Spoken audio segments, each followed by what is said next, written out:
الرحیم الصلاۃ والسلام علیکہ یا سیدی یا رسول اللہ وعلی آلہ وصحبہ یا حبیب اللہ رب اشرح لی صدری ویسر لی امری واحلل عقدۃ من لسانی یفقہوا قولی۔ عزیز طلباء کرام، جامعہ نظام مصطفیٰ صلی اللہ علیہ وسلم کی آن لائن کلاسز سے ایک بار پھر حاضر ہیں۔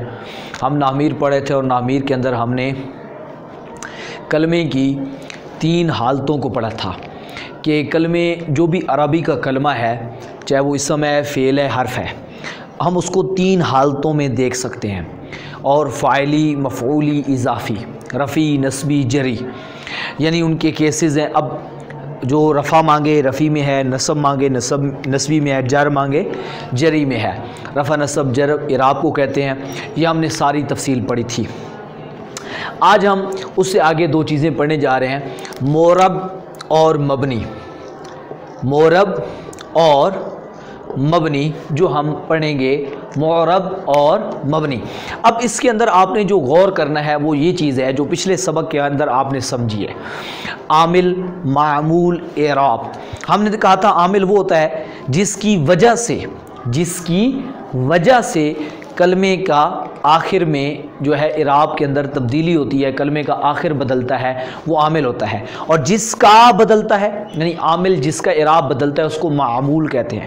اور جس کے ساتھ کلمے کی حالت بدلتی ہے اس کو ہم اعراب کہتے ہیں۔ تو ہم نے حالت بتا دی کہ کس کے ساتھ بدلتی ہے، رفع، نصب، جر، یا ہم اس کو ضمہ، فتح، کسرہ کہتے ہیں۔ اب بات سمجھیے گا معرب اور مبنی کیا ہے۔ اب معرب کیا ہوتا ہے؟ یہ وہ کلمہ ہے، یعنی اب یہ معرب بھی کلمے کی تعریف ہے، مبنی بھی کلمہ ہوتا ہے، یعنی یہ کلموں کی بات ہو رہی ہے۔ یعنی جو کلمہ آپ نے پڑھا، اسم، فعل، حرف، وہ کلمہ جس کا عامل بدلنے سے اعراب نہ بدلے، وہ کلمہ جس کا عامل بدلنے سے کلمے کے آخر کا اعراب نہ بدلے، یعنی وہ کلمہ جس کا پیچھے عامل لگا ہوا ہے، یعنی معمول۔ یہ کلمہ معمول ہوگا، تو یعنی جو معمول ہے، یہ دیکھیں معمول، اس کلمے معمول کا جو ہے عامل، جو پیچھے اس کے عامل ہوگا وہ بدل بھی رہا ہے، وہ بھی ایک کلمہ ہوگا، لیکن جو معمول ہے اس کا اعراب تبدیل ہو۔ پہلے تو میں بتا رہا تھا نہ ہو، ابھی ہم ہو کی بات پہلے کر لیتے ہیں۔ وہ کلمہ جس کا عامل بدلنے سے کلمے کا آخر کا اعراب جو ہے، یا حرکت جو ہے، یا حالت جو ہے، وہ بدل جائے، اس کو ہم کہتے ہیں معرب۔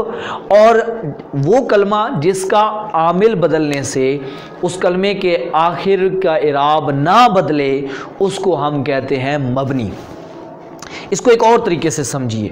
ایک اور طریقہ یہ ہے کہ ہم یوں کہہ سکتے ہیں کہ وہ کلمہ جس کا تینوں حالتوں میں اعراب تبدیل نہ ہو، یعنی رفعی، نصبی، جری، فاعلی، مفعولی، اضافی، تینوں حالتوں میں اعراب کے اندر کوئی تبدیلی نہ آئے، چاہے عامل بدلتا بھی رہے، عامل کہے، عامل رفع بھی مانگے، یعنی عامل اس پہ ایسا لگے جو اس کو حالت رفعی میں کر دے، تو رفع مانگے گا، تو پھر بھی اس کے اعراب میں تبدیلی نہ آئے۔ نصب، یا عامل پیچھے آ جائے نصبی، جو نصب منگوائے، تو پھر بھی اس میں تبدیلی نہ آئے، یا جری آ جائے، اس میں جر مانگے لیکن پھر بھی تبدیلی نہ آئے، یعنی رفعی، نصبی، جری، تینوں حالتوں میں جو اس کلمے کا اعراب جو ہے کوئی تبدیل نہ ہو، اس کو ہم کہتے ہیں مبنی۔ اور جس کا حالت بدلنے سے اعراب بدل جائے، وہ ہم کہتے ہیں یہ معرب ہے۔ ایک مثال لیں گے تاکہ آپ کو بات سمجھ آئے۔ مثال یہ ہے ہمارے پاس، مثلا ہمارے پاس لفظ ہے زید۔ یہ ایک لفظ ہم نے لیا، زید کا لفظ لے لیا، یہ کلمہ ہے۔ اب اس کو ہم چیک کرتے ہیں کہ یہ معرب ہے یا مبنی ہے۔ دیکھیں، سب سے پہلے میں اس کی ایک مثال دیتا ہوں، اس کو حالت رفعی میں بنا رہا ہوں۔ جاء زید، ابھی میں نے اس کا اعراب نہیں لگایا۔ اب مجھے آپ یہ بتائیں جاء کیا ہے؟ آپ فوراً بتا سکتے ہیں کہ جاء کیا ہے؟ فعل ہے۔ اور میں نے پیچھے بتایا تھا جو جملہ بھی فعل سے شروع ہو وہ فعلیہ ہوتا ہے۔ اب فعلیہ کے اندر آپ کو یہ کلیئر کٹ پتہ ہے کہ پہلا جز فعل ہوتا ہے، اور جب فعل آئے گا تو فاعل ہر صورت میں آئے گا، سامنے یا چھپا پڑا ہوگا۔ اب یہاں پہ سامنے پڑا ہے کون؟ زید۔ فعل کے بعد یہ ہو گیا فاعل، کیونکہ آیا کون آیا بھائی؟ زید آیا، تو دیکھیں یہ فاعل ہے۔ تو اب آپ کو ایک چیز میں یہاں پہ ذہن کے اندر بٹھا دوں کہ جو بھی فاعل ہوتا ہے نا وہ ہمیشہ حالت رفع میں ہوتا ہے۔ کلیئر کٹ اپنے ذہن کے اندر یہ بات بٹھا لیں کہ اس کو ہم یوں بھی کہہ سکتے ہیں، کلو، میں نے ایک کلیہ بتا رہا ہوں، فاعل مرفوع، یہ اصول اپنے ذہن کے اندر بٹھا لیں، ہر فاعل مرفوع ہوتا ہے، یعنی جب بھی کوئی کلمہ فاعل بن رہا ہو، جملے میں کیا بن رہا ہو؟ فاعل، عربی کے اندر فاعل بن رہا ہو، تو یہ اپنے ذہن کے اندر راسخ کر لو کہ اس کی کون سی پوزیشن ہے؟ رفع ہے، یعنی وہ حالت رفع میں ہے، مطلب رفع مانگے گا، وہ کہے گا مجھے رفع دو، جو بھی فاعل ہے وہ رفع مانگتا ہے، یعنی ہمیشہ حالت رفع میں ہوگا۔ یہ بات اس سے یعنی اس کی نسبی یا جری حالت نہیں ہو سکتی، یعنی اس کو آپ ہمیشہ حالت رفع میں دیکھیں گے۔ اب یہ ہے زید، یہ بن رہا ہے فاعل، تو ہمیں فوراً پتہ چل گیا کہ یہ کون سی حالت میں ہے؟ حالت فاعلی میں ہے، رفع میں ہے، تو اس لحاظ سے اب یہ رفع مانگے گا، تو اب ہم نے اس کو رفع دے دیا، یعنی زیدن پڑھ دیا، جاء زیدن، کیونکہ زید فاعل ہے تو آپ کہہ سکتے ہیں زید فاعل ہے، اور جو بھی فاعل ہوتا ہے وہ حالت رفع میں ہوتا ہے، یعنی رفع مانگتا ہے، تو اس کو رفع دیں گے، تو زیدن کر دیا ہم نے۔ سمجھ آ گئی؟ ایک بات ہو گئی، یہ تھی اس کی حالت رفع، حالت فاعلی۔ اب اس کو میں اسی لفظ زید کو حالت نسبی میں لے جاتا ہوں، ذرا دیکھیں، مثلا میں کہتا ہوں رأیتو زید، اب یہاں ذرا سمجھیے گا، میں نے ابھی راب نہیں لکھا، اس کا ترجمہ بنتا ہے میں نے دیکھا زید کو، میں نے دیکھا زید کو۔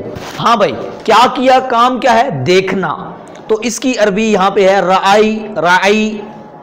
رعی جو ہے نا یہ فعل ہو گیا۔ اب کس نے دیکھا بھائی؟ میں نے دیکھا بھائی، میں تو عربی میں اس کو، یہ عربی میں یہاں پیش تو لکھا پڑا ہے، تو کا معنی بنتا ہے میں، تو یہاں پہ جس طرح آپ کہتے تھے نا درب تو، میں نے مارا، سمع تو، میں نے سنا، گردان پڑھتے تھے نا ماضی کی، تو وحد متکلم کے سیغے پہ آتے تھے ماضی کے، تو آپ کیا پڑھتے تھے؟ تو، درب تو، سمع تو، نصر تو یعنی تو کا ترجمہ کیا ہوتا تھا؟ میں، تو یہ دیکھیں کس نے دیکھا؟ میں نے دیکھا۔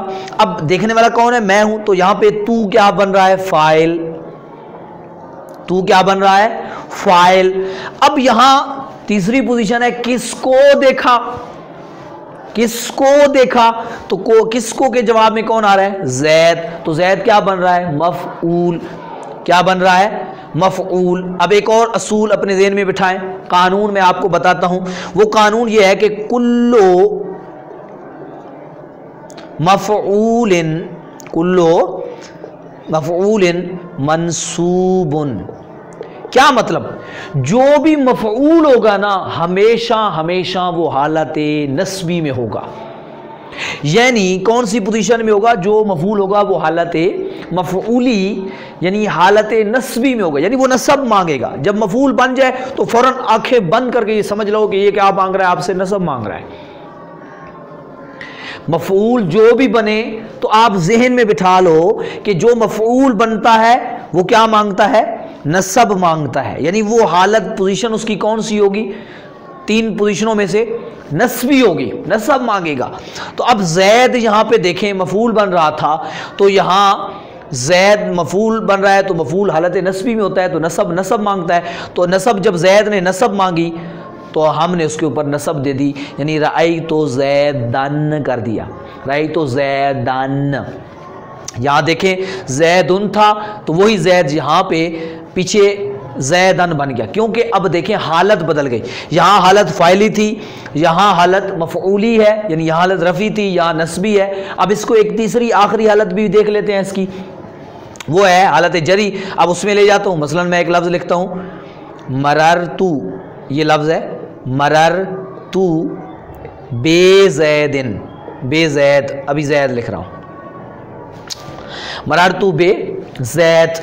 اچھا اب یہاں دیکھیں مررتو، اس کا ترجمہ پہلے سمجھ لیں، میں گزرا، مررتو کا معنی کیا بنتا ہے؟ میں گزرا، یعنی میں نے کراس کیا، کس کو؟ زید کو۔ کس کو کراس کیا؟ زید کو، یعنی میں زید کے قریب سے گزرا، اس کا ترجمہ یوں بنے گا، میں زید کے قریب سے گزرا۔ آپ دیکھیں مثلا یہ زید ہے، تو جب میں اگر اس کے ساتھ سے اس طرح سے گزر جاؤں، اس طرح یہ سمجھ لو کہ مطلب میں گزرا ہوں، تو میں اس کے ساتھ سے گزر رہا ہوں، تو اس کو میں کہوں گا مررتو بزیدن، یعنی میں زید کے قریب سے گزرا۔ تو اب یہ جو با ہے نا، اس با کا معنی یہی بن رہا ہے قریب سے۔ اب دیکھیں میں گزرا زید کے قریب سے، کام کیا ہے؟ گزرنا۔ کون گزرا؟ میں گزرا۔ ہاں بھائی کس کے قریب سے؟ زید کے قریب سے۔ تو ترجمہ کے حساب سے تینوں چیزیں ہمارے سامنے آ گئیں۔ اب مررتو، یہاں مرر جو ہے نا وہ فعل ہے، گزرا۔ کون گزرا جی؟ میں۔ ابھی میں نے آپ کو بتایا کہ تو کا ترجمہ ہوتا ہے میں، فاعل، یہ فاعل بن گیا۔ اور با جو ہے نا، یہ آپ اپنے ذہن میں رکھنا ہے، با کیا ہے؟ حرف ہے، جس کا معنی ہم نے کیا نا قریب سے۔ آپ کو یاد ہوگا پچھلے لیکچر کے اندر میں نے آپ کو ایک بات سمجھائی تھی، وہ بات یہ تھی کہ جب جملے کا ہم ڈھانچہ بنایا تھا نا ہم نے، عربی کے جملے کا کیسے بنتا ہے، اردو سے ہم اس کو عربی میں کیسے لے کے آتے ہیں، تو اس کے اندر میں نے ایک بات بتائی تھی کہ کبھی کبھی جو مفعول ہوتا ہے نا، وہ فعل سے کسی حرف کے ذریعے سے جڑے گا، یعنی بیچ میں کوئی حرف آئے گا، یعنی وہ اس کو ہم حرف جار کہتے ہیں۔ وہ آگے ہم انشاءاللہ اس کے اوپر ایک پورا سبق آنے والا ہے، جس کے اندر آپ تفصیل سے اس کو پڑھ لیں گے انشاءاللہ۔ تو انہی میں سے اب جیسے ہم نے علاقہ، یعنی آپ نے کہا تھا نا ذہب زید الی الدار الی المسجد، تو اب دیکھیں مسجد جو تھا، زید گیا مسجد کی طرف، تو مسجد سے پہلے آپ نے کیا لگایا؟ الی، گھر کی طرف، الی۔ تو میں نے آپ کو، یعنی مفعول تھا تو مفعول سے پہلے الی آ گیا۔ تو یہاں پر بھی دیکھیں مفعول زید تھا تو اس سے پہلے با آ گیا۔ اب ایک اصول اپنے ذہن کے اندر بٹھا لیں جو ابھی میں بتانے لگا ہوں، وہ اصول یہ ہے کہ یہ لفظ من، الا، الا، بازر بی، لام زیر لی، یہ ابھی چند میں نے لکھے ہیں، اور بھی آئیں گے انشاءاللہ، آگے پورا سبق آئے گا۔ ان کو ہم کہتے ہیں حروف جارہ، یہ اور بھی ہیں، میں ابھی ان پہ، یہ تو ویسے میں نے آپ کو بتا دیے ہیں۔ یہ ان کے بعد کوئی اسم آئے تو وہ ہمیشہ حالت جری میں ہوگا۔ آنکھیں بند کر کے آپ نے سمجھ لینا ہے کہ یہ جو بعد میں آ رہا ہے یہ حالت جری ہے، سوچنا ہی نہیں ہے، یعنی ذہن کے اندر بٹھا لیں، فیٹ کر لیں کہ جو ان کے بعد حرف اسم آتا ہے وہ حالت جری ہی میں ہوتا ہے، یعنی نسبی رفی میں نہیں ہو سکتا۔ اسی طریقے سے اب جب میں نے دیکھیں مررتو فعل، تو ضمیر فاعل، با حرف جار آ گیا، یہ حرف جار حرف آ گیا نا، بازر بی۔ اب اس کے بعد آ رہا ہے زید۔ اب زید کون سی حالت میں ہے بھائی؟ حالت جری میں ہے، تو اس کو میں یہاں لکھتا ہوں مجرور، اس کا نام، یعنی مفعول کی بجائے میں مجرور بھی لکھ سکتا ہوں، آپ اس کو مفعول بھی لکھ سکتے ہیں، یعنی مفعول کہتے ہیں۔ اب دیکھیں با کے بعد آ گیا تو میں نے کہا اس کی کون سی حالت ہوگی؟ حالت جری۔ حالت جری کیا مانگتی ہے؟ جر۔ اب زید نے جر مانگی تو میں نے اس کے نیچے زیریں لگا دی، اب اس کو کر دیا بے زیدن۔ اب دیکھیں زید ایک لفظ تھا، ایک ہی لفظ تھا زید، اب اس کے اسی لفظ، جب وہی لفظ حالت رفع میں آیا، فاعلی میں آیا تو مرفوع ہوا زیدن۔ جب وہی لفظ زید حالت نسبی یعنی مفعولی میں آیا تو زیدن ہو گیا، اعراب بدل گیا، یعنی پہلے رفع آیا پھر نصب آ گئی، رفع میں رفع آیا، نصب میں نصبی آئے، اور جری میں دیکھیں تو جر آئی، جر کا مطلب کسرہ آیا، زیدن۔ تو زید کی حالت رفع، نسبی، جری تینوں میں اعراب تبدیل ہوا، تو ہمیں پتہ چل گیا کہ لفظ زید جو ہے، لفظ زید جو ہے وہ کیا ہے؟ معرب ہے۔ کیوں کہ اس کا دیکھیں عامل بدلا، ادھر عامل آیا جا، ادھر عامل آیا رعیتو، ادھر عامل آیا بادر بی، یعنی جو ساتھ ہوتا ہے عامل ٹچ ہے۔ اب مطلب کیا ہے؟ اب یہ عامل چاہتا ہے کہ یہ فاعل بنے، یہ عامل نے اس زید کو کیا بنا دیا؟ مفعول بنا دیا۔ اس عامل نے زید کو مجرور بنا دیا، یعنی اپنے نیچے تابع کر کے جر دے دی۔ اب اس سے ہمیں زید کی 3 حالتیں ہمارے سامنے آئیں عاملوں کی صورت میں، یعنی عامل پہ غور کریں گے تو پھر آپ کو اگلے لفظ کی حالت کا پتہ چلے گا۔ یہ ابھی مثال کو آپ میں صرف ذہن کے اندر دے رہا ہوں، ابھی بہت ساری چیزیں اس میں ایسی ہیں جو آپ آگے جا کے پڑھیں گے تو اور زیادہ آپ پہ وہ چیزیں کھلیں گی اور زیادہ واضح ہوں گی۔ تو ابھی آپ کو کلیئر کٹ آگے جا کے بتاؤں گا کہ کون سا لفظ مورب ہوتا ہے، کون سا مبنی ہوتا ہے، آپ کو ایک ایک کر کے علیحدہ کر کے دے دوں گا، جس سے آپ کو پتہ چل جائے گا کہ لفظ کو دیکھتے ہی آپ پہچان جائیں گے کہ یہ مورب ہے یا مبنی ہے۔ تو یعنی آپ کے ذہن میں ہی یہ نہیں رہے گا کہ اب اس کا تبدیل کرنا ہے کہ نہیں کرنا، تو اب وہ آگے آپ کو خود پڑھا دیا جائے گا۔